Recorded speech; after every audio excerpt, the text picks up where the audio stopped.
O mundo está cada vez mais complexo e requisita as pessoas sem cessar e sem hesitar. Viver é cada vez mais complicado e poucos se recordam de que Leonardo da Vinci afirmou um dia que simplicidade é a forma final da sofisticação. O juiz é alguém chamado a uma série de obrigações. No primeiro grau, ele administra a unidade judicial, atende advogados e partes, despacha, instrui processos, decide, mas ainda exerce a corregedoria permanente, fiscalizando os serviços auxiliares e as delegações a seu cargo. Mas nem sempre o óbvio está claro para pessoas diferenciadas como o juiz. Fruto da formação jurídica, ele está mais propenso a elucubrações e a meandros doutrinários nos quais a jurisprudência tanta vez mergulha. O livro Marketing em Busca do Óbvio, de Jack Trout, dá 4 diretrizes para pensar em termos simples, óbvios e de bom senso. 1. Tire o seu ego da situação. 2. Evite imaginar como você gostaria que as coisas acontecessem. 3. Melhore sua capacidade de ouvir. E 4. Seja um pouco único.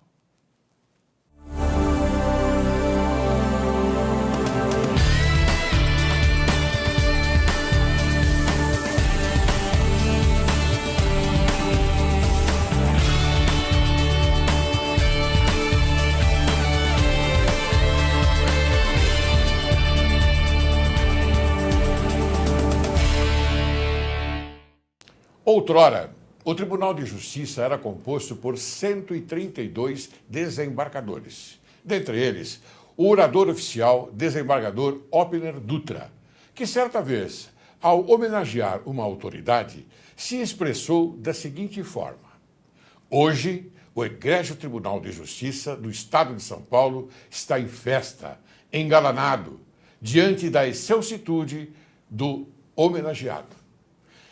Tenho a ousadia de imitá-lo para afirmar: hoje, Direito e Justiça em Foco está em festa, engalanado, diante da excelsitude do convidado, desembargador José Renato Nalini.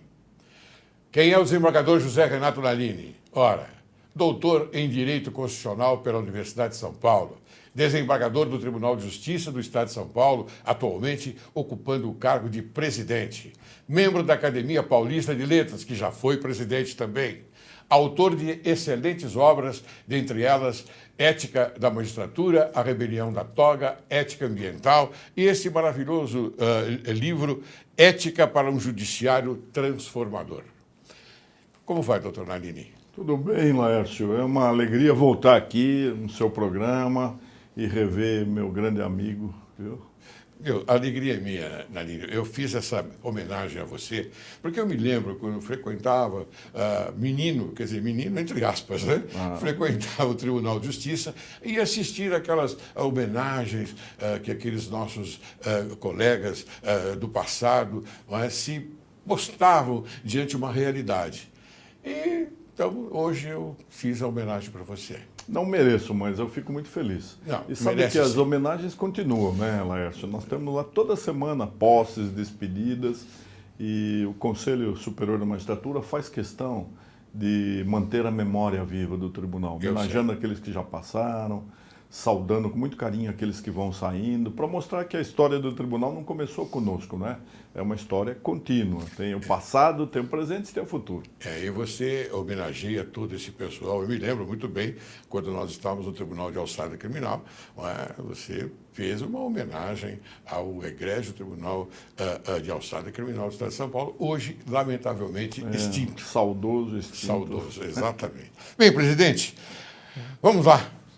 Eu gostaria que você informasse ao telespectador a respeito da vitaliciedade, da inamovibilidade e da irredutibilidade de subsídio do magistrado. Eram prerrogativas próprias da magistratura, ou seja, o Constituinte, ele elencou essa tríade para proteger o juiz, para que o juiz não fosse alvo de perseguições, de ameaças, que ele tivesse segurança, né? Então isso é para proteger a sociedade. Nós precisamos de um juiz independente, de um juiz imparcial. Então a vitaliciedade, ela significa que o juiz é magistrado pela vida inteira. É uma verdade parcial isso, porque nós sabemos que aos 70 anos, né, o juiz é obrigado a se aposentar, o que aparentemente é uma insensatez. Os Estados Unidos, que são um país muito pobre, não é? Eles mantêm os seus magistrados até 98 anos. Aliás, há um livro por detrás da Suprema Corte que diz que um dos problemas lá da Suprema Corte é dizer a alguém que tem 95 anos que talvez fosse o caso dele se afastar, ceder o lugar para um mais jovem. Mas aqui aos 70 anos o magistrado é obrigado a se aposentar, e não só ele. O promotor, os professores das faculdades, os médicos, os dentistas, todos os profissionais da área pública são obstados de continuar com 70 anos. Isso numa época em que a longevidade vai tão longe, não é? É um erro, mas enfim, é isso. Aí na movibilidade significa que o juiz não sai de onde ele está, a não ser por vontade própria. Por isso é que nós temos os concursos de promoção e de remoção. Para que alguém saia do lugar, ele precisa manifestar sua vontade. Ele só sai por vontade própria. Ou punido, né, que é caso muito raro.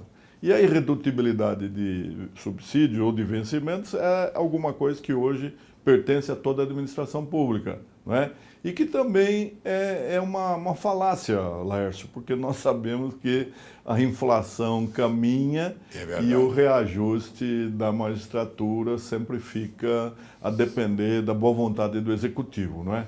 Ainda esses dias, na posse do ministro Ricardo Lewandowski, ele foi muito aplaudido quando falou que quer resgatar a autoestima da magistratura e dos funcionários para recompor as perdas salariais. Vamos ver se ele consegue.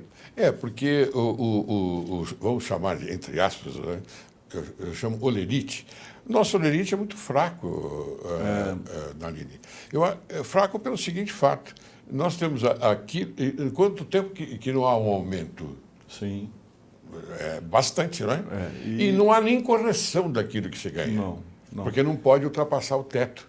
Não é verdade? Então, essas minúcias, vamos dizer assim, o telespectador tem que saber, porque pensam que o desembargador do Tribunal de Justiça ganha muito bem. Não ganha. Trabalha muito, trabalha bastante, mas ganhar aquilo que, afinal de contas, compatível com o seu trabalho, me parece que... E a situação vai ficando cada vez mais dramática, Laércio, porque os juízes que ingressam hoje, eles não têm mais direito aos proventos integrais. Eles são obrigados a contratar um plano de previdência privada. Eles só têm o limite da previdência comum a toda a administração pública. Isso afugenta as boas vocações, não é? Sim. Porque na advocacia, quem realmente se dedicar, se devotar, for alguém diferenciado, pode ganhar mais. Então, a magistratura, aos poucos, pode se transformar num emprego. E como emprego, ela é sofrível, você sabe disso. É verdade. Né? Ou você tem vocação, trabalha por amor, ou você trabalhar com aquelas misérias, com as angústias, com o sofrimento humano, com a falta de compreensão, com a quebra das promessas e as fissuras do caráter, é muito angustiante. É angustiante mesmo. Bem, presidente, cada tribunal elege seus órgãos eletivos e seus regimentos internos. É correta a afirmação? A Constituição, você sabe que a nossa Constituição é pretensiosa, ela é ambiciosa, né? Ela assegura à magistratura e aos tribunais uma autonomia administrativa e financeira. A administrativa é relativa, não é? Porque nós podemos, sim, elaborar os regimentos internos, a lei que regulamenta o andamento dos trabalhos, né? Mas a questão da autonomia financeira nós não temos. Todos os anos o tribunal elabora a sua peça orçamentária, remete ao executivo, que a submete a técnicos do planejamento, o orçamento é mutilado e ele chega à Assembleia Legislativa já bastante reduzido. Este ano, o Tribunal de Justiça de São Paulo começou a gestão com um déficit de 1 bilhão e 300 milhões de reais. Isso só para o custeio, porque para investimento a verba já faz tempo que é zero, nós não podemos investir. E o tribunal se agigantou, né? Mercê do excesso de demandismo, as pessoas todas acordaram para o judiciário depois de 1988 e hoje nós temos 20 milhões de processos em curso e uma dificuldade muito grande de manter as estruturas. A administração fica bastante prejudicada quando ela é obrigada a dizer não. Vêm os magistrados, vêm os prefeitos, vêm os advogados pleitear mais varas, mais cargos, mais estrutura, e o presidente é obrigado a falar não, não, não. Né? Então, eu tenho uma pergunta aqui, que naturalmente é em decorrência desta que nós fizemos. Qual a melhor forma de se conquistar a independência financeira do Tribunal de Justiça Paulista, tendo em vista que outros tribunais do país já a conquistaram? Bem, nós precisaríamos aqui em São Paulo verificar se há possibilidade de uma destinação de um percentual fixo do orçamento geral para o judiciário. Até o momento não conseguimos. Esse número seria de 6% aproximadamente. Eu acredito que hoje ele é insuficiente. Sim. Mas, nos últimos 7 anos, enquanto o orçamento geral do Estado cresceu 97%, o orçamento do Tribunal de Justiça ficou em 54%. Então é uma defasagem que aumenta de ano para ano. Este ano de 2014, nós tivemos apenas 3,42% do orçamento geral do Estado. Isso faz com que a Justiça não possa atender a tempo e a hora aos reclamos da comunidade. E a comunidade não sabe disso, a sociedade não sabe. Eu tenho conversado bastante com o governador, tenho conversado com o Colégio de Líderes da Assembleia Legislativa, mas eu entendo também que esse ano foi um ano difícil. É um ano de estagflação, é um ano em que houve Copa e se alguns acham que isso foi bom, para São Paulo foi terrível, não é? Foi. A produtividade foi reduzida e, portanto, o ICMS deixou de entrar. Então, é uma grita generalizada de que a situação econômica do país não está aquela maravilha e São Paulo sofre mais porque é um dínamo, não é? Quando São Paulo se ressente de crises, então tudo isso mostra que nós não teremos possibilidade de exigir mais do governo. Por isso é que nós estamos tentando chamar a atenção da sociedade, Laércio, para que nós possamos investir em conciliação, em alternativas à judicialização. E aí nós dependemos muito dos advogados, para que eles cumpram aquele dever de pacificar, de reunir as partes e tentar evitar a justiça. Até porque entrar no judiciário nem sempre é a melhor solução. Você sabe que nós, aposentados, estamos colaborando com o Poder Judiciário, temos o GAGE, você conhece bem o GAGE. Na corregedoria já me ajudaram bastante. Bastante, exatamente. Então, e você acha que isso é importante muito para importante. o Judiciário? É muito Essa importante. Colaboração voluntária? É muito importante. Aliás, a ministra Nancy Andrighi, que hoje é corregedora nacional, ela falou que a melhor experiência que ela verificou nos últimos anos foi o voluntariado. Nós precisamos chamar a sociedade para criar uma cultura de paz, uma cultura de negociação, uma cultura de conciliação, não é? Porque nós elaboramos um modelo muito sofisticado de justiça, com 5 ramos do judiciário, 2 justiças comuns, isso é catastrófico, porque as 2 justiças comuns ficam discutindo competência, e depois nós temos ainda 4 graus de jurisdição, o que faz com que os processos possam durar até 20 anos, né? Dependendo de quem queira procrastiná-lo. E há sempre aquele que quer que o processo não termine porque ele terá de desembolsar uma importância. Então, é ruim que o judiciário passe a servir apenas para refúgio de quem não tem razão. Nós precisamos fazer a justiça funcionar. Mas a Ordem dos Advogados do Brasil, secção de São Paulo, pelo menos, ela tem colaborado? Tem colaborado. Hoje nós vivemos uma harmonia muito grande, você sabe. Pacificamos o relacionamento com a Ordem, com o Ministério Público, com a Defensoria, com todos os parceiros. E estamos também chamando a sociedade para discutir. Mas a Ordem tem investido em projetos como a OAB Concilia, não é? Que tem funcionado bastante. Até a polícia tem feito uma pacificação. O delegado recebe muita gente ali e ele pode fazer com que essas questões familiares ou de vizinhança sejam serenadas, né? Há um projeto muito interessante chamado NECRIM. Eu tentei até fazer com que os cartórios extrajudiciais fizessem a conciliação. Editei um provimento 17 na Aliás, corregedoria. eu tenho uma pergunta sobre esse assunto. E o CNJ, infelizmente, vetou e numa liminar parou, suspendeu a eficácia de um provimento que seria muito proveitoso para toda a sociedade brasileira. Então, quer dizer que a sua convicção também é aquela que pertinente à reflexão do ministro Ricardo Lewandowski? Sim, nós temos até conversado bastante, você se lembra bem, ele era nosso colega do Tribunal de Alçada Criminal, convivemos junto, eu convivi bastante porque ele era diretor da Escola Nacional da Magistratura, viajamos juntos pelo mundo inteiro conhecendo as experiências e conversei muito com o ministro Ricardo durante a vice-presidência dele então fiquei muito feliz por ver que o discurso dele reflete exatamente a postura do Poder Judiciário de São Paulo. Aliás, ele foi quem fez a apresentação do meu livro Rebelião da Toga, foi meu examinador na tese de doutorado, na USP, então nós somos muito afinados. Eu acho que isso é bom para o Brasil nesse momento, né? Que haja essa conjugação de ideias. É óbvio.